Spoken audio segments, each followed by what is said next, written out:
Our first presenter this morning is Dr. Bruce Grayson. Dr. Bruce Grayson, this is a first visit to India, and for the past 3 decades, his research is focused on near-death experiences.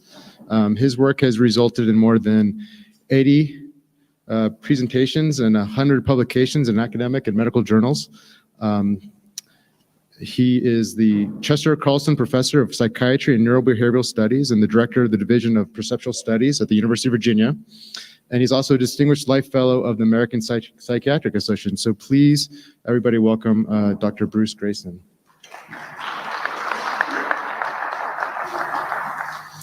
Yesterday morning, His Holiness joked that his brain was too cold to try to speak in English. I feel the same way today. Yes.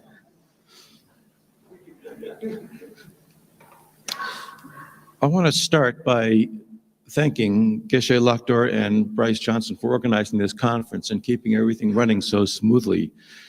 I also want to thank Karma and Palden and all the many other people who have been working behind the scenes to take care of us, providing us with everything from excellent translations to warm tea.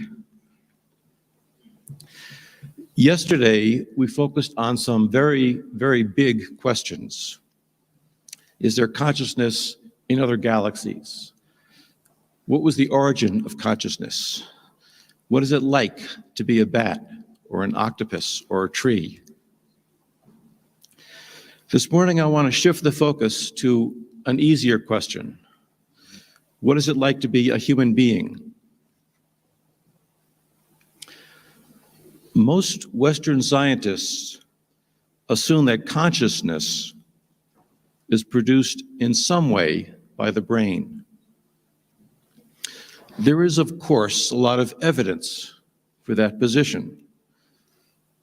There is common sense evidence from our everyday lives. When you drink too much alcohol, or when you get knocked hard on your head, you don't think very clearly. We also have more sophisticated evidence from science of the link between the brain and consciousness. We can measure electrical activity in the brain during certain kinds of mental tasks and identify correlations between different areas of the brain and different activities. We can stimulate parts of the brain and record what experiences result. And we can remove parts of the brain and observe the effects on behavior. All of this evidence suggests that the brain is indeed involved in thinking, perception, and memory. But it does not necessarily suggest that the brain causes those thoughts, perceptions, and memories. As you are listening to me speak, there is electrical activity in the temporal lobe of your brain in an area called Brodmann's area. But does that electrical activity in your brain suggest that your temporal lobe is producing the sound of my voice? Not at all. All of the studies showing brain areas associated with different mental functions show only correlations, not causation. They are entirely consistent with the idea that thoughts, perceptions, and memories could take place in a consciousness somewhere separate from the brain, but are then received and processed by specific areas in the brain. It's much like a telephone or a radio or a television. The signal, the message, is created somewhere else, but your cell phone is necessary to receive and process the message. If we were to measure the electrical activity inside your cell phone, or electrically excite certain parts of it, or remove certain vital parts of your cell phone, we could show that certain parts of the phone were involved in your hearing the phone message. But we would not be proving that the message originated within your cell phone, any more than we can prove that our thoughts originate within our brains. Western science is largely reductionistic. That is, it breaks everything down to its component parts, which are much easier to study than the whole. But as Chris Impey said yesterday, the component parts sometimes do not act like the whole. The brain is composed of millions of nerve cells or neurons. But a single neuron, as Chris told us, cannot formulate a thought. A single neuron cannot feel angry or cold. It seems that brains, we think, can think and feel, but brain cells can't. We don't know how many neurons you need in order for them to collectively formulate a thought. And we don't know how that collection of neurons can think when a single neuron can't. As Chris said yesterday, scientists get around this problem by saying that consciousness is an emergent property of brains, a property that emerges when a large enough mass of brain cells get together. What does that mean? We have no idea what that means. Saying that something is an emergent property is a way of saying that it is a mystery that we can't explain. There is, in fact, no known mechanism by which physical processes in the brain or anywhere else can produce non-physical things like thoughts, perceptions, and memories. The materialistic understanding of the world fails to deal with just how an electrical impulse or a chemical trigger in the brain can produce a thought or a feeling, or indeed anything that the mind does. And yet, despite having no idea how it could work, most neuroscientists continue to maintain this 19th century materialistic view that the brain, in some miraculous way we don't understand, produces consciousness. And they discount or ignore the evidence that consciousness, in extreme circumstances, can function very well without a brain. Now, this idea that the mind and the brain are separate things was what most people in the world believed until a couple of hundred years ago. But in the 19th century, at least in the West, beginning with the Darwinians and the physiological psychologists, we started exploring the notion that the physical brain might be the source of all our thoughts and emotions, indeed of all of consciousness. For the past century, psychologists have been moving toward the hardcore materialism that characterized 19th century physics, a physics based on classical Newtonian mechanics. They've been attempting to show that consciousness is nothing more than the working of the physical brain. This materialistic psychology was succinctly captured by the American psychologist John Watson, who wrote, quote, "Psychology, as we view it, is a purely objective, experimental branch of science that needs consciousness as little as do the sciences of chemistry and physics." It is ironic that while Watson was linking psychology to classical Newtonian physics, physicists, faced with overwhelming experimental evidence, were already moving away from that materialistic view of the universe to a quantum physics that could not be formulated without reference to consciousness playing an independent role in the universe. As Harold Morowitz, a molecular biophysicist at Yale University, wrote, quote, "It is as if the two disciplines, psychology and physics, were on fast-moving trains going in opposite directions and not noticing what is happening across the tracks."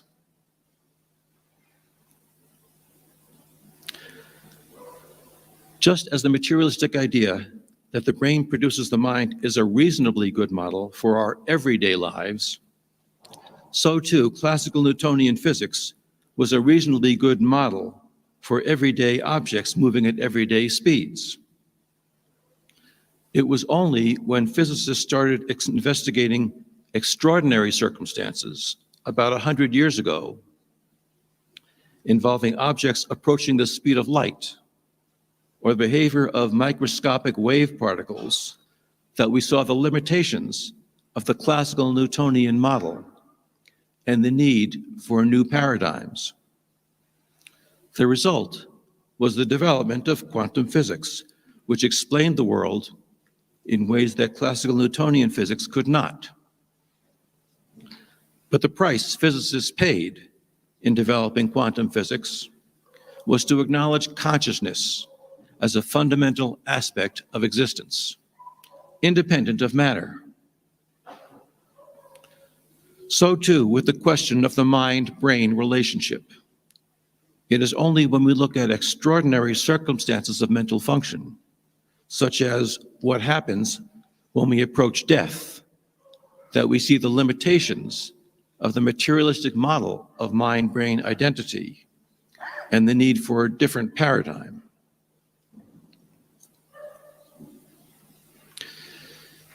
Geshe Choden said yesterday that according to Buddhist teaching, consciousness can sustain itself without a brain, or indeed without any other physical form. 19th century reductionistic science viewed consciousness as an emergent property that evolved with complex brains. But just as quantum physics now views consciousness as an irreducible component in the universe, so too scientific research in the past century has explored human experiences that suggest consciousness can function without a brain. The evidence that I'm going to discuss this morning is derived entirely from scientific research. But I do not want to give you the impression that this evidence is widely accepted by Western scientists. In fact, most Western scientists are completely unaware that this evidence even exists. What then are these data that challenge the materialistic conception that consciousness is produced entirely by the brain? This is the University of Virginia, where I work. For the past half century, the University of Virginia has had a research division dedicated solely to the scientific investigation of these human experiences that challenge the materialistic philosophy that brain and mind are the same, and suggest instead that the mainstream ideas about the relationship between matter and consciousness are incomplete.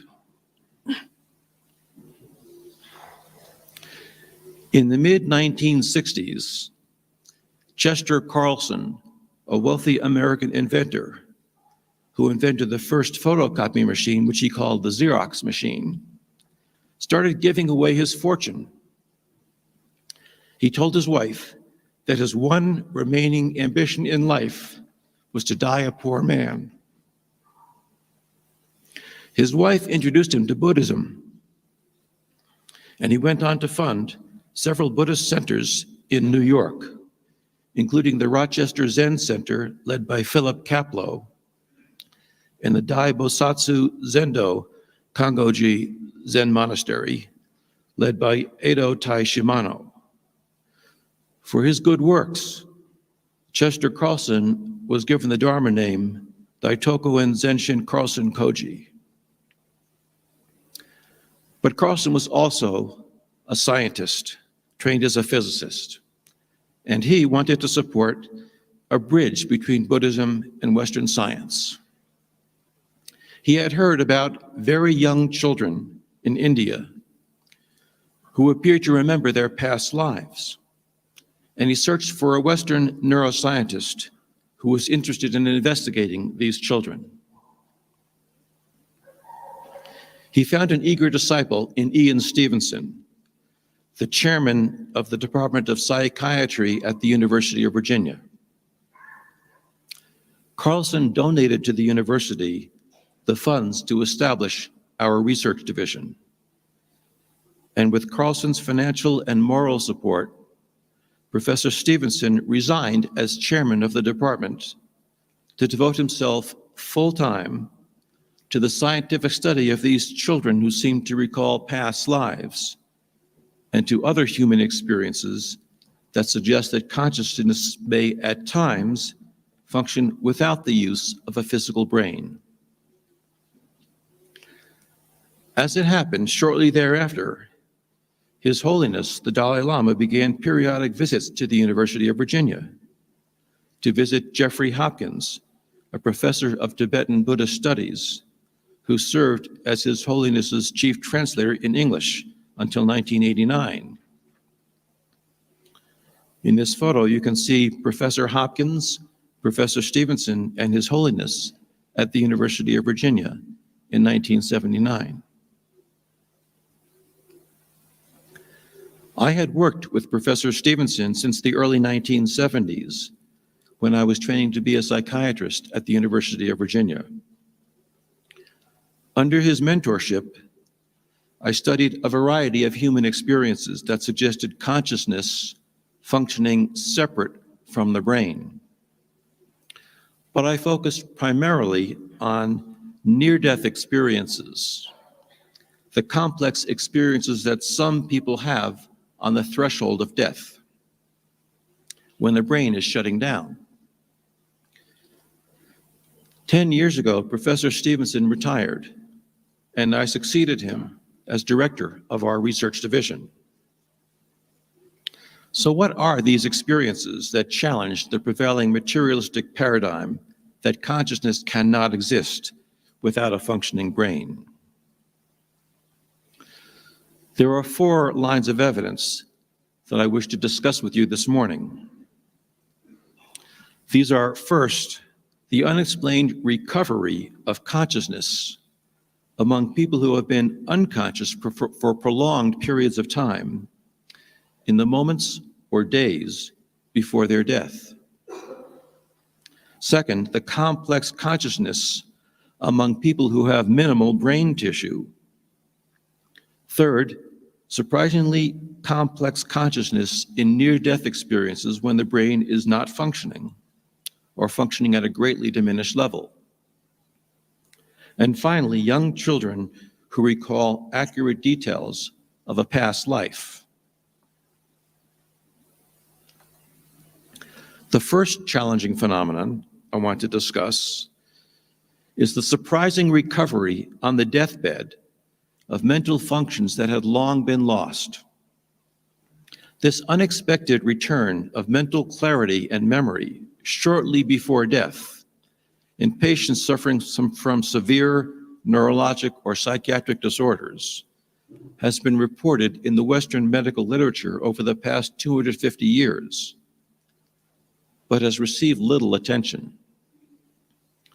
There are cases published in the medical literature of patients suffering from brain abscesses, tumors, strokes, meningitis, Alzheimer's disease and other dementias, schizophrenia, and mood disorders, all of whom had long ago lost the ability to think or communicate. In many of these patients, there was evidence from brain scans or from autopsies that their brains had deteriorated to an irreversible degree. And yet, in all of these cases, mental clarity returned in the last minutes, hours, or sometimes days before the patient's death. We have identified 83 cases mentioned in the Western medical literature and have collected additional unpublished contemporary accounts. Complete recovery of consciousness just before death is not a common experience. In 1844, a German psychiatrist named Julius estimated that it occurred in 13% of patients who had died in his institution. However, in a recent investigation of end-of-life experiences in the United Kingdom, 70% of caregivers in nursing homes reported that they had observed patients with dementia and confusion becoming completely lucid in their last hours before death. In a case that we recently investigated, a 42-year-old man developed a malignant brain tumor that rapidly grew in size. He quickly became bedridden, blind in one eye, and unable to communicate, became completely incoherent and bizarre in his behavior. He appeared to be unable to make any sense of his surroundings, and when his family touched him, he would slap as if he were slapping at an insect. He eventually stopped sleeping and would talk deliriously throughout the night, making no sense. After several weeks of that, he suddenly, one night, appeared calm and started speaking coherently, and then slept peacefully. The following morning, he remained completely clear and talked with his wife, discussing his imminent death for the first time. However, he stopped speaking in a few minutes and died soon thereafter. A second case involving Alzheimer's disease was reported by Erlander Haraldsson, a psychologist in Iceland. An 81-year-old woman had been demented for a long time and was living in a nursing home. Her family took turns visiting her, even though she didn't recognize them and hadn't spoken to them for a year. On one occasion, her son Leiter was sitting at her bedside, working on a crossword puzzle. Suddenly, she looked up at him. She looked him directly in the face and said, "My son Leiter, I'm going to recite a verse for you." She then recited a poem clearly and loudly. She then lay back on her pillow and remained quiet until she died. There is no known physiological mechanism for this phenomenon. It is indeed rare, but the fact that it happens at all has no explanation in terms of how the brain functions. It suggests that the link between consciousness and the brain is more complex than we usually think. It is as if the damaged brain prevents the person from thinking or communicating. But then, as the brain finally begins to die, consciousness is released from the grasp of the degenerating brain.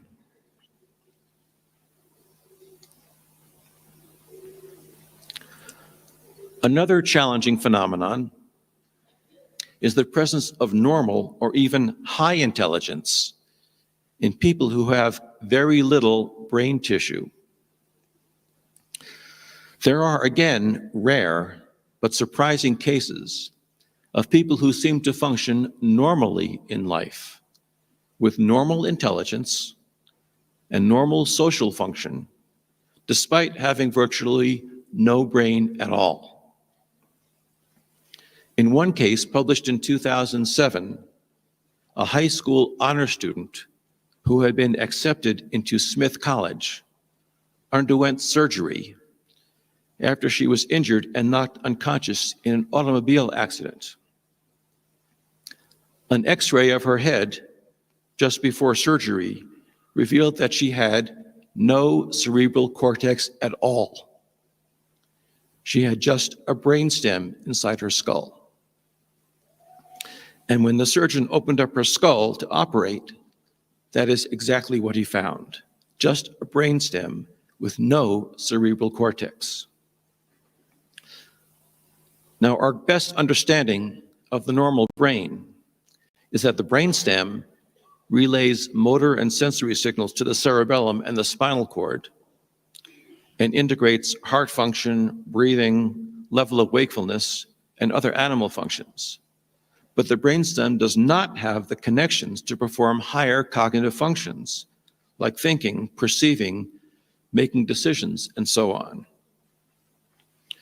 That can only happen in the cerebral cortex, which this young girl did not have. So this young college-bound honor student, according to our best understanding of the brain, should have been completely unable to formulate any thought of any kind, let alone function at a high intellectual level. John Lorber, a British neurologist, specialized in children who have hydrocephalus, or water on the brain. Children with this condition have an abnormal amount of cerebrospinal fluid build up in the cavities inside their brain, compressing the brain tissue and usually leading to blindness, seizures, mental retardation, paralysis, and if it's not treated, to death. However, Lorber described dozens of children and eventually some adults who had severe hydrocephalus but seemed to lead normal lives. In fact, in a sample of children in whom the cerebrospinal fluid filled up 95% of their skull, leaving virtually no space for any brain tissue, half of them had IQs greater than 100. 30 years ago, Lorber published an article in the prestigious journal Science entitled, "Is Your Brain Really Necessary?"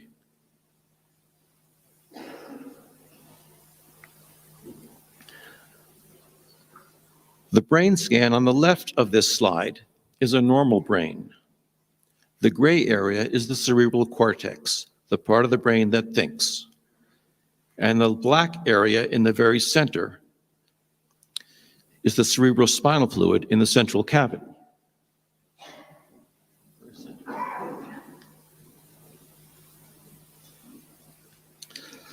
On the right is the brain of an adult with very severe hydrocephalus. The vast majority of his head is filled with cerebrospinal fluid, with only a very thin ridge of brain tissue pressed against the skull. Hardly enough to allow this person to live, let alone function normally, according to modern medical neuroscience. However, this particular brain scan of the person with hydrocephalus was actually from a graduate student in mathematics at Cambridge University with an IQ of 126.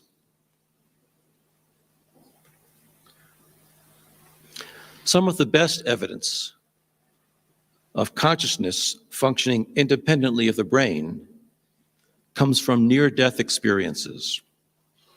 Profound experiences that some people report when they have been on the threshold of death.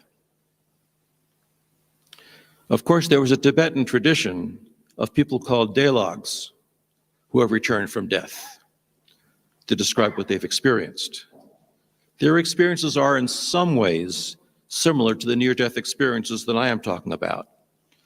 But the typical dalogs leave their body for many days rather than just a few minutes. And their experiences usually include extensive travel to a realm beyond death.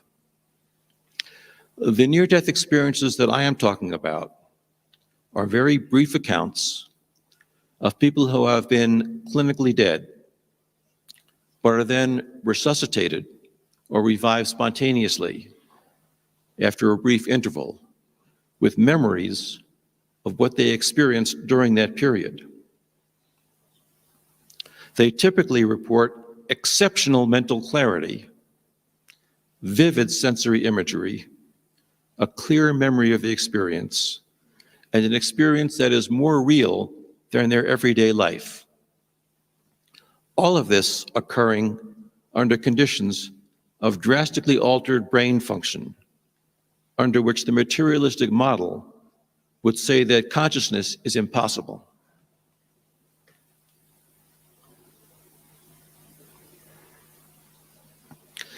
These near-death experiences are reported by between 10 and 20% of people who are revived from clinical death. I have investigated almost 1,000 of these cases. The average age at the time of the near-death experience was 31 years, but there was a very wide range. One young girl reported an experience she had had when she was 8 months old and undergoing kidney surgery. The oldest near-death experiencer I have studied was 81 at the time of his heart attack. About 1/3 of these near-death experiences occurred during surgical operations, 1/4 during serious illness, and 1/4 happened during life-threatening accidents. The common features of near-death experiences can be categorized as changes in thinking, changes in emotional state, paranormal features, and otherworldly features. Changes in thinking during the near-death experience include a sense of time being altered. Often people report that time stopped or ceased to exist during the experience. It also includes a sense of revelation or sudden understanding, in which everything in the universe suddenly becomes crystal clear. There is a sense of the person's thoughts going much faster than usual and being much clearer than usual.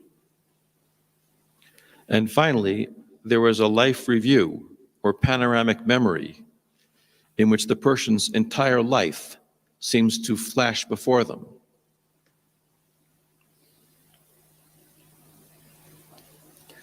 Typical emotions reported during the near-death experience include an overwhelming sense of peace and well-being, a sense of cosmic unity or being one with everything, a feeling of complete joy, and a sense of being loved unconditionally. The paranormal features often reported in near-death experiences include a sense of leaving the physical body, sometimes called an out-of-body experience, an experience of the person's physical senses such as vision and hearing becoming more vivid than ever before.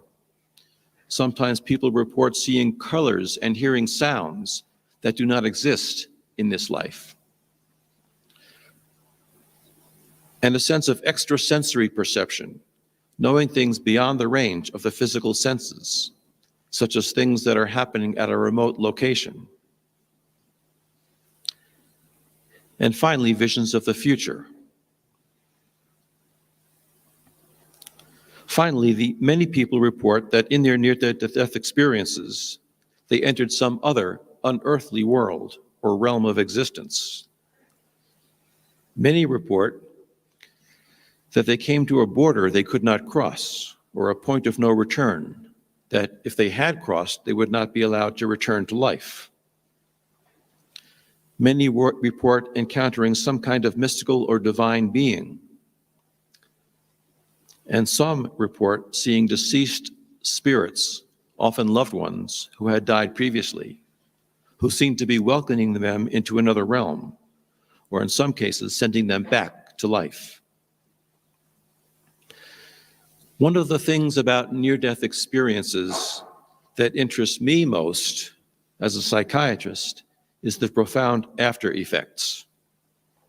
People reliably report a consistent pattern of changes in attitudes, beliefs, and values that do not seem to fade over time. Near-death experiencers report overwhelmingly that they are more spiritual after the experience, that they have more compassion for others and a greater desire to help others. a greater appreciation for life, and a stronger sense of meaning or purpose in life. An overwhelming majority of near-death experiencers report that they have a stronger belief that we survive death of the body. And just as many report that they have no longer any fear of death. About half report that they have completely lost interest in material possessions, and many report that they no longer have any interest in personal prestige or in status or in competition. Now, some of you may be thinking that these people are now following the Buddha. They show more compassion, they tend to try to help others, they're less attached to material possessions and status. But as His Holiness pointed out yesterday, these values are not uniquely Buddhist. These are universal values. Almost all spiritual traditions teach compassion and the transience of worldly rewards. Near-death experiencers are not simply becoming more Buddhist, they are becoming more spiritual. I want to highlight 3 particular features of near-death experiences that particularly suggest that consciousness is not produced by the brain.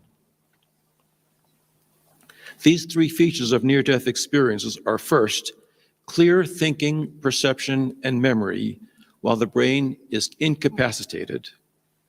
Second, accurate perceptions from a visual perspective outside the physical body. And third, encounters with deceased persons who convey accurate information that no one else could have known, including, in some cases, encounters with deceased persons who were not known at the time to have died, or were not known by the experiencer at all. Perhaps the most important of these features, simply because it is the most common, is the first.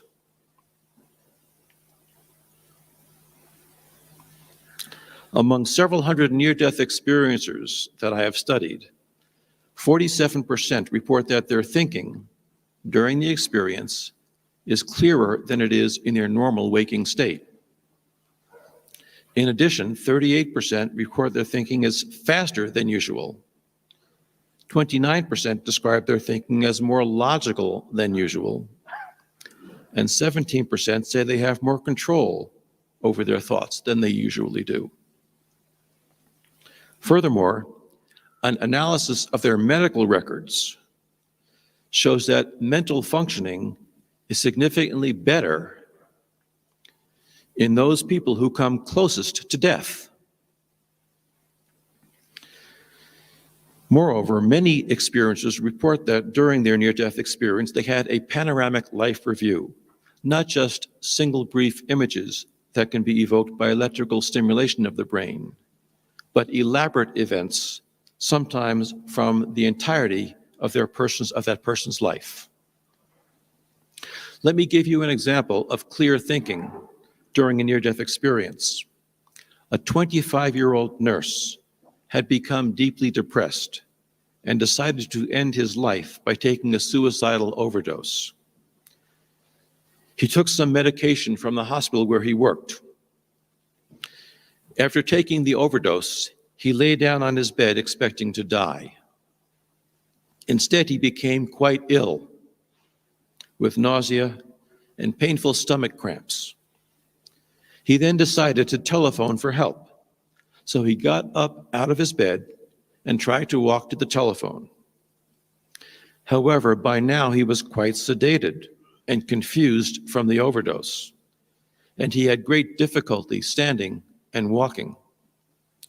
In addition, he was having hallucinations of many small people in his apartment who were stopping him from getting to the telephone. In that confused state, he suddenly felt himself leave his physical body, and he found himself standing 10 feet behind his body and above it. From that new visual perspective, he watched his body sway unsteadily, and he could see his body looking around in confusion at the imaginary people. He remembered having seen the hallucinations when he was in his body, and he could see his body still appearing confused. But he himself, from that position 10 feet behind the body, was thinking very clearly and could not see the hallucinated little people. So his center of consciousness had left his body and was thinking very clearly, while his brain was still hallucinating and confused.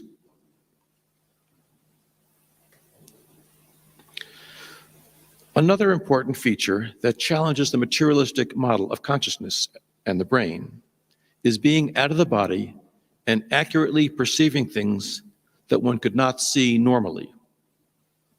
Among several hundred near-death experiences I have studied, 48% report out-of-body experiences. In 1982, the American cardiologist Michael Sabom published a study in which he asked near-death experiencers who had reported leaving their bodies during cardiopulmonary resuscitation to describe in detail what they had seen. He also asked a matched group of seasoned cardiac patients to imagine watching their resuscitations and to try to describe it from a third-person perspective. 80% of the matched group who did not have near-death experiences made major errors in their descriptions. None of the near-death experiencers made any errors, and 19% of them described specific idiosyncratic and unexpected events that happened during their resuscitation. A few years ago, the Welsh intensive care nurse Penny Sartori published a 5-year study in which she replicated these same findings.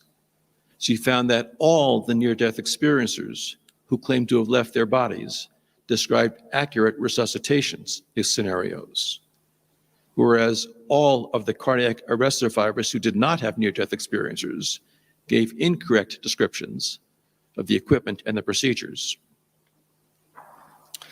The American psychologist Kenneth Ring reported a study of 31 blind near-death experiencers, many of them blind from birth, who were able to describe the scene around them while they were out of their bodies, in some cases even including accurate descriptions of the colors of some objects. In a recent review of 93 published reports of potentially verifiable out-of-body experiences during the near-death experience, the American psychologist Jan Holden found that 92% were completely accurate, 6% contained some minor error, and only 1% was wrong. Even in cases in which the out-of-body perceptions were reported to an independent witness before they were verified, the numbers were greater than 90% accurate. If you asked all of us what we saw here yesterday, I don't think we could be more than 90% accurate. Let me give you an example of an accurate out-of-body perception. A 56-year-old van driver had an acute heart arrhythmia due to blockage of his coronary artery, and he underwent emergency coronary bypass operation. During the procedure, while he was fully anesthetized, he left his body and was able to look down and see his body on the operating table. To his surprise, he also saw the surgeon standing by the operating table, appearing to flap his wings as if he were trying to fly. That's not something that you would have expected a surgeon to be doing. The day after the operation, he asked the surgeon why he had been flapping his arms during the procedure. The surgeon seemed very embarrassed, and he angrily asked the patient who had told him about that. The patient responded that no one had told him, that he had seen it himself from above during the operation. When he eventually got over his embarrassment, the surgeon explained that he was watching his assistants perform the operation and that he was supervising them. In order to ensure that his hands, which were in sterilized gloves, did not touch anything that was contaminated, he put them somewhere he knew they wouldn't touch anything, flat against his chest. And he instructed his assistants in the operation by motioning with his elbows of where to cut, looking like he was trying to fly.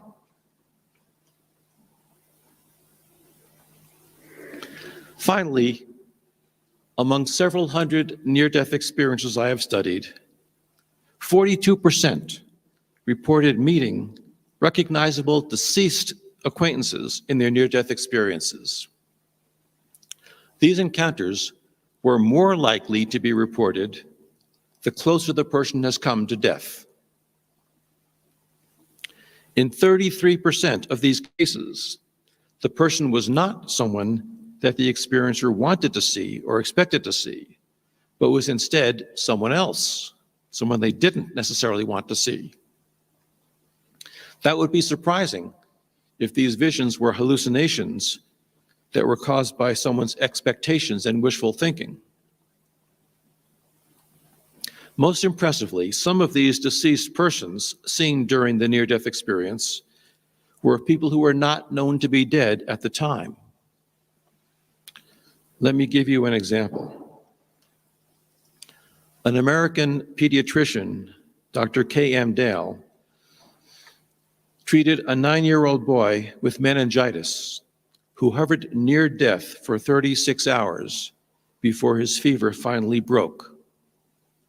During those 36 hours, he was surrounded by his anxious parents who never left his hospital bed during that vigil. When his fever finally broke, as soon as he opened his eyes, the boy described having gone to heaven where he saw several of his deceased relatives. And then he added that he had also seen his sister Teresa, who told him that he had to go back to his body. Now, the boy's father got very upset when he heard this, because his daughter was at college 1,500 kilometers away in another state and was perfectly healthy. But the boy insisted that Teresa had sent him back and told him that she had to stay there. His father then left the hospital, promising his wife that he would call their daughter as soon as he got home. But when he tried to telephone Teresa, he learned that the college officials had been trying unsuccessfully all night to reach the family to tell them the tragic news that Teresa had in fact been killed around midnight in an automobile accident.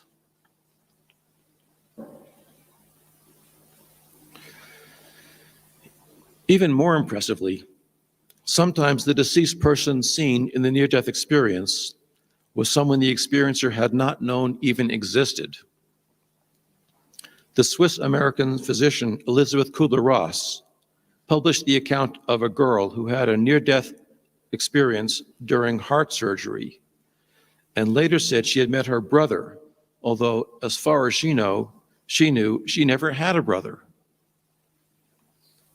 Her father, moved by this vivid account, acknowledged that her parents had, in fact, had a son who had died before she had been born, and they never mentioned him to her.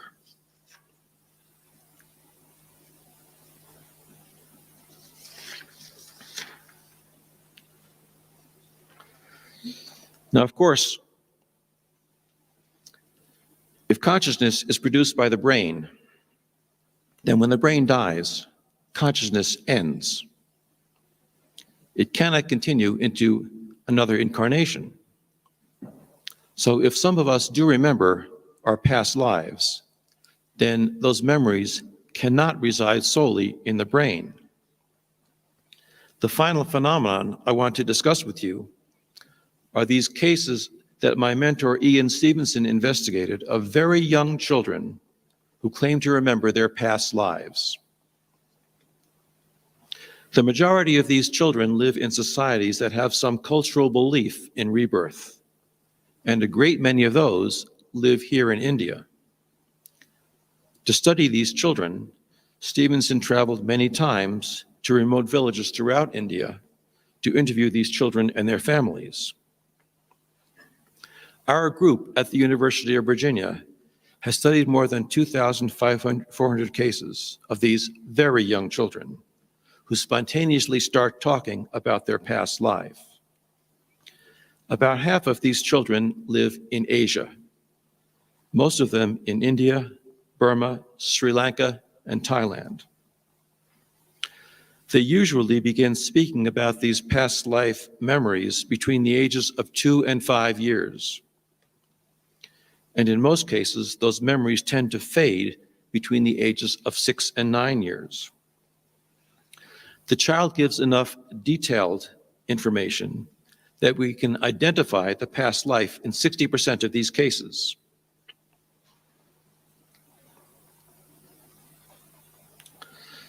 The average age of death in the past life is 33 years, but that varies from country to country. In places like the United States and Europe, where there is less violence in the culture and healthcare is more available, the age tends to be higher. In 60% of cases, the past life remembered ended violently, either in a tragic accident or by intentional wounding. The average time that passes between the death in the past life and the birth in the present life is 12 years. But that too varies in keeping with cultural beliefs. For example, among the Druze in Lebanon, the children tend to be born immediately upon the death of the past life, which is in keeping with their cultural belief. As you might expect, these cases are not easy to investigate. This is a picture of Ian Stevenson interviewing a young girl and her parents in an Indian village with an interpreter sitting next to him. These children often live in remote villages that are hard to reach, and they often require Western researchers to interview the children through a translator. There are several features of these cases that challenge the assumption that all our thoughts and memories are produced by the brain. First, these children often have detailed and specific memories that correspond to the life of someone who had lived and died in a distant location, of whom they could have had no knowledge by normal means. They will mention the names and occupations of relatives and friends from the past life, and often the specific details of how that past life ended. In many cases, we can take the child to the remote village where he or she claimed to have lived previously, and the child is able to identify people and places he had never seen before in this life. Second, these children sometimes exhibit unusual personality traits, likes and dislikes, that are incompatible with their present lives. For example, some of these children recall a past life of the opposite gender, and they want to dress and play like someone of the opposite gender. A child born to a Hindu family may recall a past life as a Muslim, and he will reject the food his mother cooks because it was not prepared in the Muslim manner. Several young Burmese children claim to remember lives as Japanese pilots who were shot down over Burma in World War II. They rejected the spicy Burmese food and requested Japanese cuisine such as raw fish. And they rejected the traditional Burmese clothes and wanted pants like the Japanese wore. Many children who recall past lives have fears that they relate to their past lives. For example, a child who recalls having been drowned in a well may have an unusual fear of water. Finally, third, some of these children exhibit unusual skills that they have not been taught, and indeed that no one in their village knows. For example, a child may be able to play a musical instrument without being taught, or may have skills related to their occupation in the past life. We have studied children in Sri Lanka, in villages where only the Tamil language is spoken, and yet the child can converse in Sinhalese. Finally, some of these children have very unusual and unexplained birthmarks or birth defects that they attribute to their death in a past life. These birthmarks and birth defects that are said to correspond to the death wounds in the past life occur in about 1/3 of the children we have investigated. Sometimes the birthmarks fade as the child grows up, but in other cases they do not. And of course, birth defects persist throughout the life of the child. In 18% of these cases, we can confirm through medical records or autopsy reports that the death wounds from the past life do indeed correspond to the birthmarks or birth defects in the present child. Let me give you a few short examples of these unusual birth defects. These are the hands of Mien Thein, a Burmese girl born in 1956. She remembered the life of a man who was riding home on his bicycle when he was stopped by a gang who had been hired to kill him. They made him get down on his knees and prepare to cut his head off with a sword. At the last moment of his life, as he was on his knees facing the swordsman, he suddenly raised his hands to plead for mercy, or maybe to protect his face from the sword. And the fingertips on both his hands were cut off by the sword. As a child, this girl, Mien Thein, insisted on wearing boys' clothes and referred to her actions with masculine verb forms. These are the hands of Lek Pal, an Indian boy born in Uttar Pradesh. He remembered the life of another boy named Hukum Singh, who lived in a distant village, who, when he was only 3 years old, got his right hand caught in an automatic fodder chopping machine, and he lost fingers of just that one hand.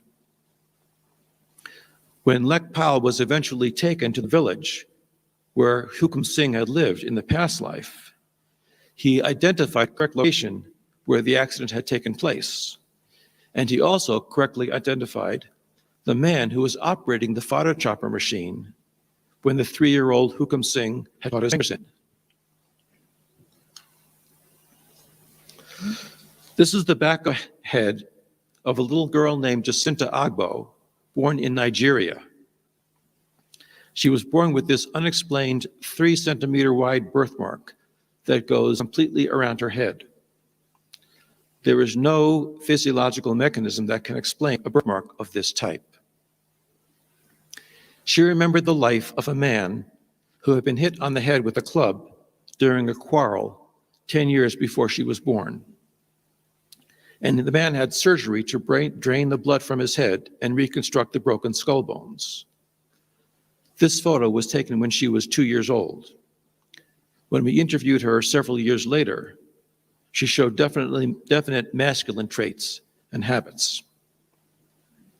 Although many of the strongest cases of children who remember past lives come from cultures where there is a belief in rebirth, we also have some very impressive cases from Christian families in the United States in which there is no prior knowledge of rebirth and certainly no interest or belief in it.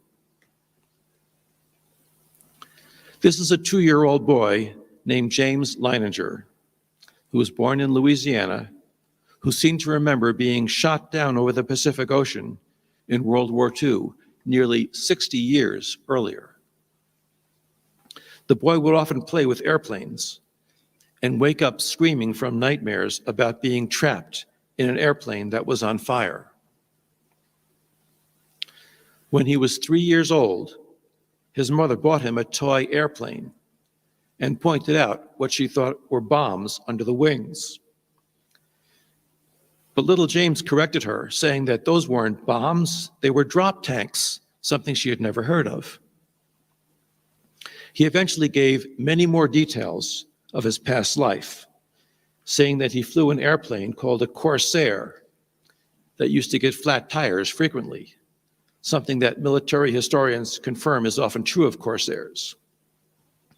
He also gave the name of the aircraft carrier he flew from as the Natoma, and he said that he was killed flying over Iwo Jima, and that his best friend was another pilot named Jack Larson. Now, little James's father was a policeman and a devout Christian, a Baptist, who was quite opposed to the idea of rebirth. He researched this story, trying to discredit it. Instead, he found that there was an aircraft carrier called the Natoma Bay at the Battle of Iwo Jima in 1945, and that only one American pilot was shot down in that battle, a man named James Houston, when his Corsair airplane was shot down and caught on fire. This is the 21-year-old James Houston in his Corsair airplane shortly before the Battle of Iwo Jima. Little boy James Leininger's parents tried to find this pilot's family. They eventually found his sister, who lived in California nearly 3,000 miles away. And here's a little boy with the person he claimed to be his sister in the past life. She confirmed that her dead brother, James Houston, did have a friend named Jack Larson. And the little boy spontaneously identified several objects in her home that had belonged to her dead brother. She is convinced that this little boy is indeed the rebirth of her brother. So in summary, there is abundant evidence from life and from scientific research that the brain, under extraordinary circumstances, seems to come unlinked from consciousness.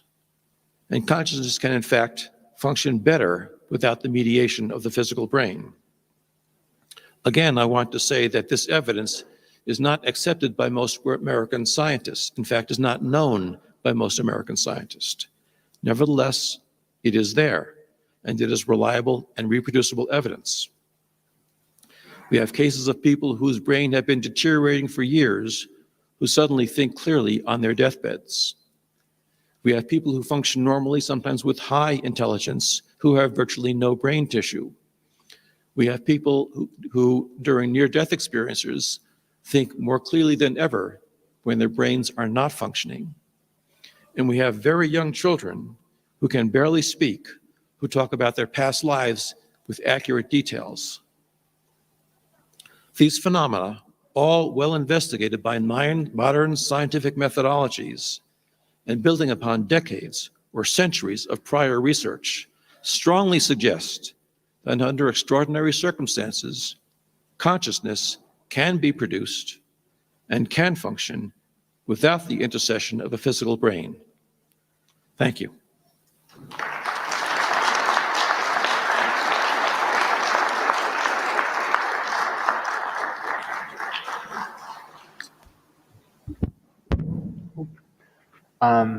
Thanks very much, Bruce. That was an extremely fascinating, provocative talk. I'm sure we'll have lots to talk about. And so I encourage the audience to start to formulate questions, and we'll gather them and fold them into the discussion.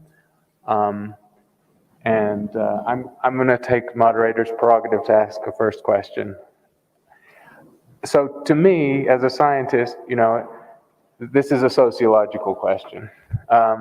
If you have a field where all you have is a correlation rather than a causative, testable physical theory for why mind and brain should be linked, and you have data that you need to explain, what is the reason why, in the field of gravity, the advancing perihelion of Mercury, a small effect, perhaps a fly in the ointment, but a persistent data that had to be explained led to the downfall of Newtonian gravity and the rise of general relativity, a completely new paradigm.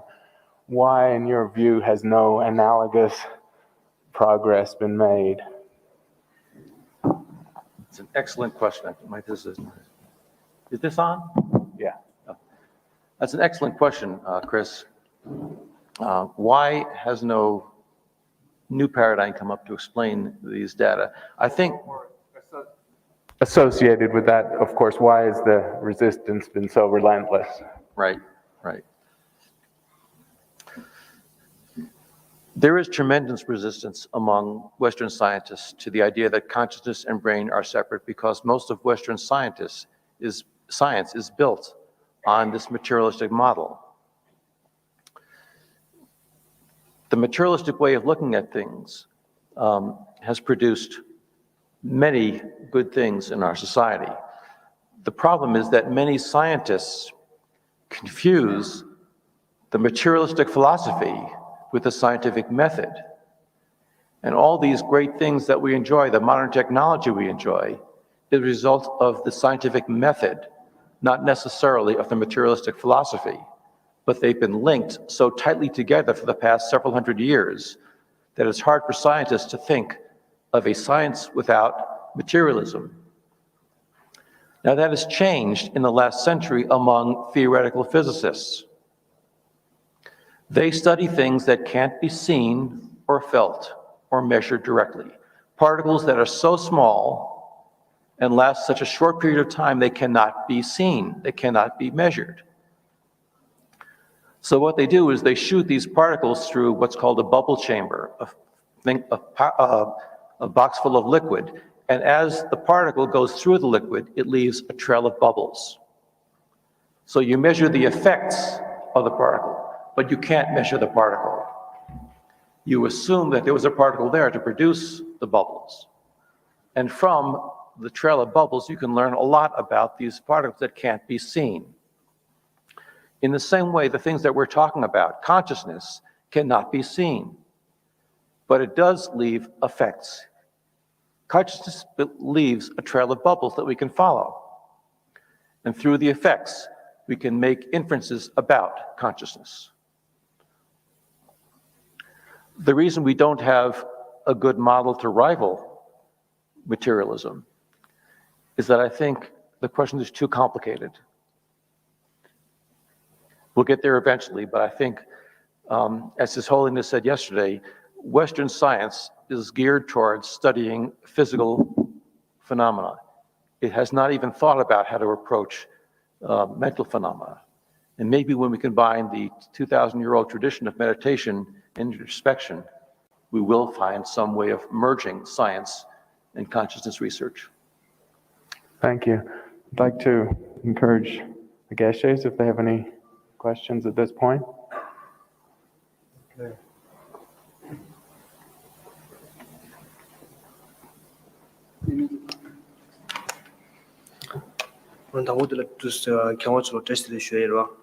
아니 지다데 더 관수의 심주 쉬운당시로 베다게 오슈지 대난 얘기는 저와 대직나 섬주도 쉬어질 저와 가능시나 단다 더 땡듀게 체리고 망치기 나데 다직 남시디 레베게 좀 봐라 디지틱 다지 망치 다 경계로 시간한테 그거 들어와 한 된데는 안 섬다 남시 레디 다 레베게 좀 남시 레디 페이지 아니 두쟁이 또 있다도 두고요도 치도 송한 그거 들어와 된데는 안 수기 다 남시디 라베나 남시 레그비 차다다 말레그비 차페나 남 심시웨기리다 마시웨리 망고치로 두주 창마 아니 두제기 떡이 주어도 차고도스 그래서 대산 주주도 망제다 된데나니 다 아니 심시와니지 니 얘기 두제디니 따직 뉴스니 디 두제디 따직 먼저 도와미 탐제라 두스다 주얘기 탑시도 두스다 땡중에 차리고 남이 두스 뚝뚝이 요담는 게 두스다 두스티와 쉐인스 It seems that most of the modern neuroscientists, they believe that consciousness is something that is produced by the brain or the function of the brain. And since we have different layers of consciousness or different types of consciousness, like at the happy state or the sad state, so there are different states. And can we recognize a different physical entity or a physical particle that is responsible for different mental states? And if that is the case, then is there any way that we can produce these respective physical entities which is responsible for different mental states like happiness. I think the problem comes in saying that these physical entities are responsible for the states or are causing the states. We can find some physical phenomena that are associated with those states, but they're not necessarily causing them. For example, when people are severely depressed, there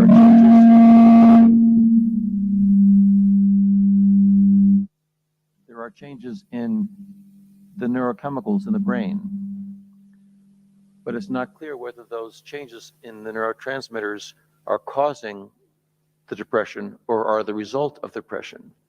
They're what we call biological markers, so we can associate the mental state with the biological changes, but we can't say which one is cause and which one is effect. I'd like to go to some very good questions from the audience. Let me pick one here. There seems to be some significant parallelism between the research you've done and the phenomena you describe and things that seem to happen in dreams. Enhanced mental function, paranormal phenomena, hyper realization of senses. Is there any deliberate attempt to make connections there or to use the dream research in a way that illuminates what you're talking about? We have not done that, but some people have tried to do that. They have tried to associate the phenomena in near-death experiences with the phenomena in a variety of states, not only dreams, but drug-induced states, meditative states. And there are certainly some experiences that are common to all these altered states of consciousness.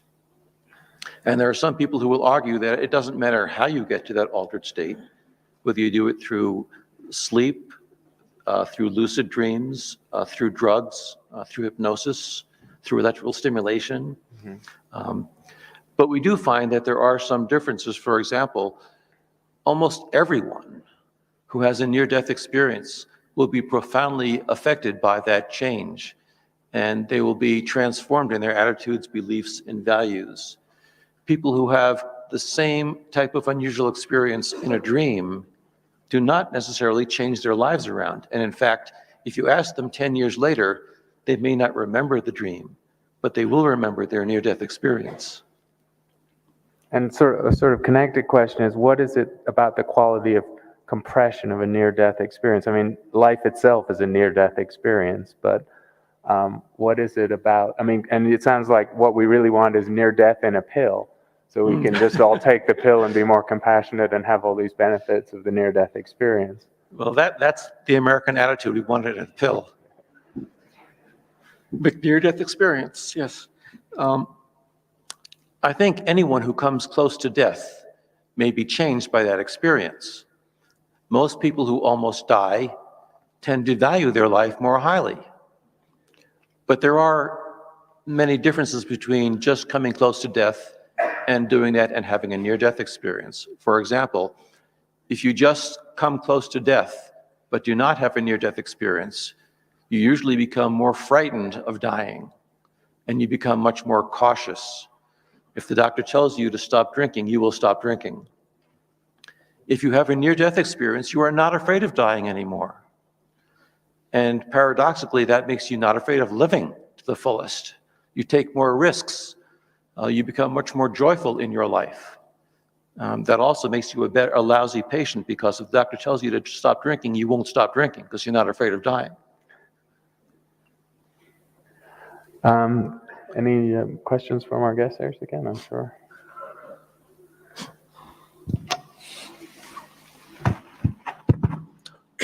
경원전에 다들 지회 고관으로 도전하 쇼긴 당부디 배나 당연히 도버딘데 싶고서 당기 견라 고랑기 마송나니 시디즘 벌이야 언제 배나 딱 견라 고랑기다 망고질 제번랑 사샤 이네다 디나로네 당한저 세리보다 낭버스 깨워치 먹어지 지용기 돈이 배나다 언제 레버랑기 남시 좀 bakhel네다 말네다 강다리 이네 배나 언제 남시 세드나 셈세디 모스 르불라 페뉴 딩기 어디 세부시라리스타 안주 다 기왕하지 켈레메 계속 가면 뭐지 체다가랑 게 나로 근데 인디 좀발라 다 페나 ngokam ribe ani chik lamlu ki tone sarto ki tone pena ta lusim ki kanyo ta chik namshi da assembly den ngazu lul ta neju mangbochi da deta trebe kanyo mangbochi dende gore dinde ki ani kanyo se da ani chik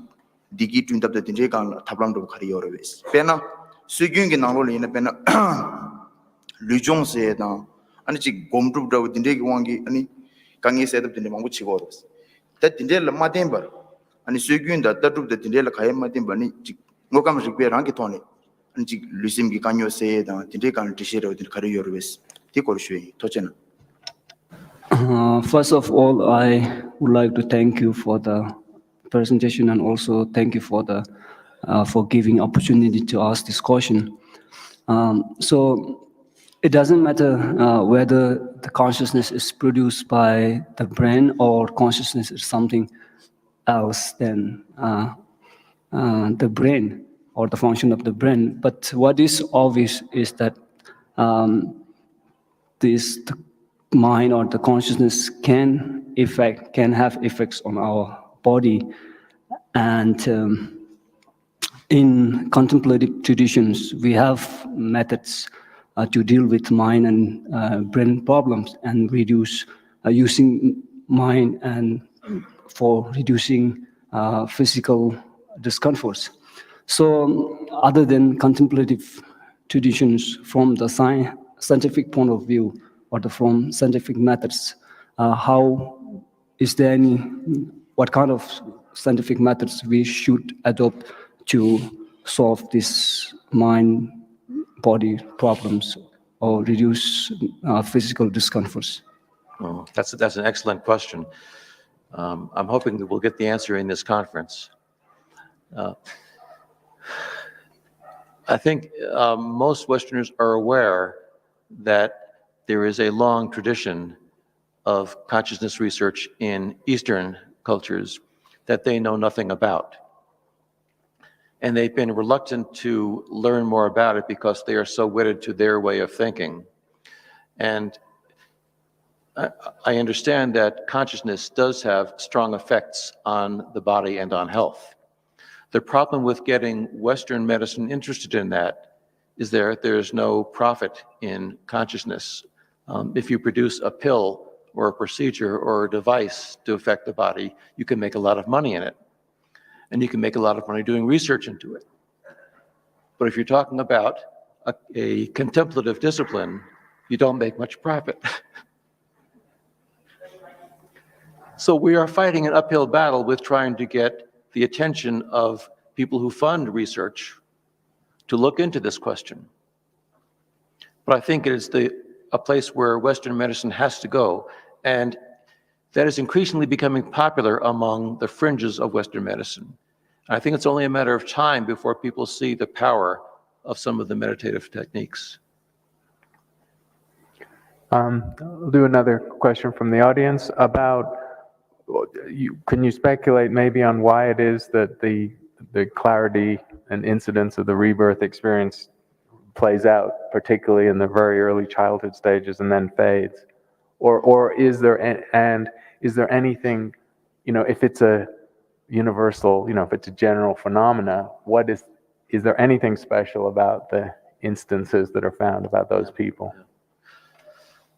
That's a very good question. We don't really know why some people remember a past life at all, whereas most people do not. If you assume, as Buddhists do, that everybody is reborn, then obviously the normal procedure is to forget your past lives because most of us do not remember. So why do a few people remember? Is it something that has gone wrong that lets them remember? They don't seem to have any advantage.